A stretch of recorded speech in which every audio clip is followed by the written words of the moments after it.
Show the patient how to strike one hand on the thigh, raise the hand, turn it over, and then strike the back of the hand down on the same place.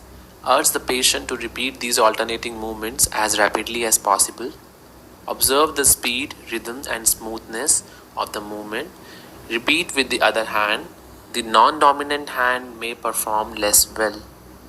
In cerebellar disease, instead of alternating quickly, these movements are slow, irregular, and clumsy, which is an abnormality called dysdiadokinesia.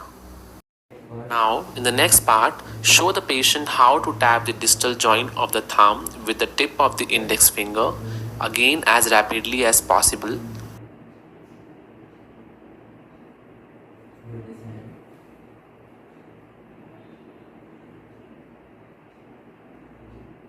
To tap the ball of each foot in turn as quickly as possible on your hand or the floor.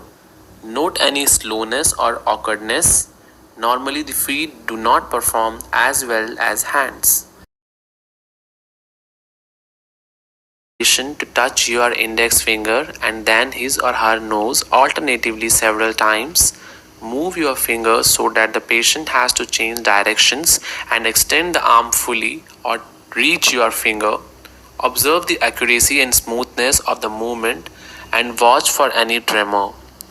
In cerebellar disease, these movements are clumsy, unsteady, and inappropriately variable in their speed, force, and direction.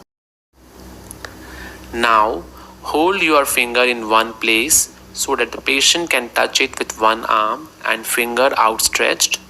Ask the patient to raise the arm overhead and lower it again to touch your finger.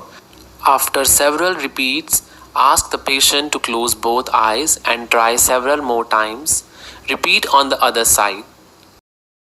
In cerebellar disease, incoordination modestly worsens with eyes closed, indicating loss of position sense.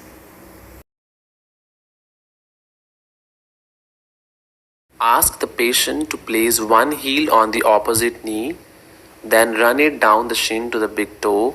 Observe this movement for smoothness and accuracy. Repetition with the patient's eye closed. Test for the positive sense. Repeat on the other side. In cerebellar disease, the heel may overshoot the knee and then oscillate from side to side.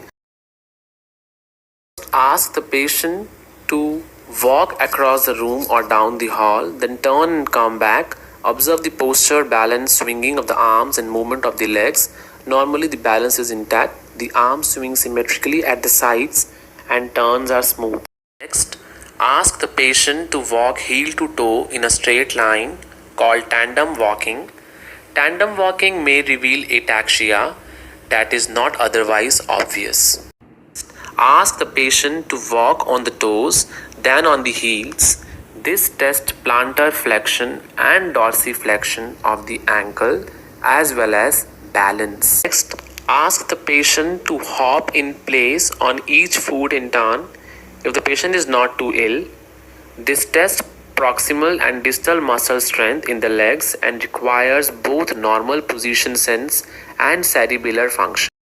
Ask the patient to do a shallow knee bend, first on one leg, then on the other. Steady the patient if you think the patient might fall.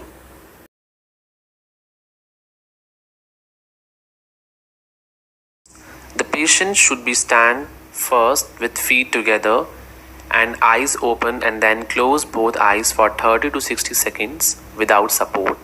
Note the patient's ability to maintain an upright posture. Normally, any swaying is minimal. The patient should stand for 20 to 30 seconds with eyes closed and both arms held together straight forward with palms up. Normally, the patients hold this arm position well, the arm briefly downward. The arms normally return smoothly to the horizontal position. This response requires muscular strength, coordination, and good position sense.